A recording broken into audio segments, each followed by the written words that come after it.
국내 최대 해운사 HMM이 2조 2천억 원 규모 자사주를 소각하기 위한 공개 매수에 나선 가운데 상당수 주주들이 응모할 가능성이 높다는 관측이 나오고 있습니다.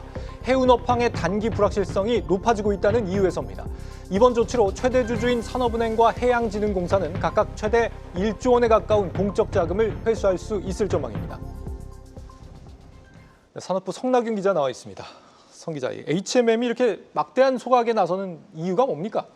네, HMM이 소각한다고 밝힌 이 양이요, 발행 주식의 한 8%에 달하거든요. 엄청난 양이죠. 근데 이게 갑작스러운 발표는 아닙니다. 사실 올해 초에 발표했던 밸류업 프로그램의 후속 조치라고 볼 수 있는데요.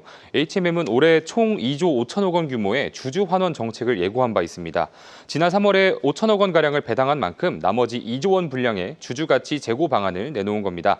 최대 주주인 산업은행과 해양진흥공사가 공개 매수에 참여해 HMM의 지분을 넘기고 HMM이 그 주식을 소각하는 방식입니다.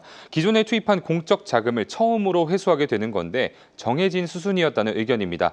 이들은 해운업 침체기였던 지난 2016년 HMM의 전신인 현대상선에 3조 5,800억 원을 전환사채 형태로 발행해 숨을 불어넣었습니다. 이번 조치로 산은과 해진공은 각각 최대 1조 원 가량의 현금을 확보할 것으로 보입니다. 네, 공적 자금 회수가 주주 가치 제고보다 더 큰 의도라고 보여지는데 공개 매수를 통해 이렇게 확보한 주식을 소각해서 전체 주식 수가 줄어든다. 이게 어떤 영향으로 이어지는 거예요? 말씀하신 것처럼 전체 주식 수가 줄어들다 보니까 시장에서는 민영화에 대해서 다시 주목을 하고 있는 분위기입니다. 전체 지분의 8%가량이 소멸을 하기 때문에 인수 희망자가 매입해야 할 물량이 줄어들기 때문입니다. 안병길 해진공 사장은 올해 초에 최대한 빨리 민영화에 나설 것이라고 말하기도 했는데요. 이번 조치로 민영화로 가기 위한 포문을 연 것 아니냐는 목소리가 나옵니다. 다만 이재명 정부가 해수부와 함께 HMM의 부산 이전을 강하게 추진하고 있는 만큼 빠른 시일 내에 민영화를 기대하긴 어렵다는 전망도 있습니다. 정부 주도로 본사를 옮기기 위해서는 현재의 경영권을 유지하는 게 유리하기 때문입니다. 또 오늘 기준 HMM의 시가총액이 24조 원을 넘어선 만큼 마땅한 인수자를 찾기에도 무리가 있어 보입니다. 참고로 지난 2023년 말 하림그룹이 산은과 해진공의 지분을 사들이기 위해 협상을 벌였을 때 매각가는 6조 원 수준이었습니다. 네, 전체 지분의 8%가량이 소멸했는데 주가가 지금 동시에 8%가량 또 올라버렸기 때문에 지분을 사줄 사람이 여전히 찾기는 좀 쉽지 않은 그런 상황으로 보입니다.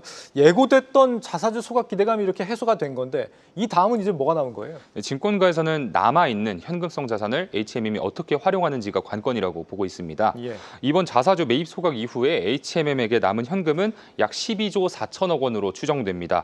한국투자증권은 산은이 정부 기조에 맞춰 또 다른 자사주 매입 소각을 주도할 가능성에 주목할 필요가 있다고 짚었습니다. 추가적인 주주 환원 여부에 따라서 향후 주가 흐름을 예측할 수 있다는 겁니다. 또 글로벌 해운업황 변동성이 여전한 만큼 소각 이후에 시장 기대감이 사그라들 수 있다는 분석도 나옵니다. 실제 컨테이너 선사의 수익성은 크게 떨어진 상황인데요. 상하이 컨테이너 운임지수는 지난해 상반기 평균 2,319포인트에서 올 상반기 트럼프의 관세 영향에 평균 1,701포인트로 27% 하락했습니다. HMM 관계자는 하반기 관세 유예 기간 종료와 재협상으로 불확실성이 증대할 것이라고 설명했습니다. 지역별 수요 변화에 따른 공급망 혼잡 영향에 성장성을 담보할 수 없다는 뜻입니다.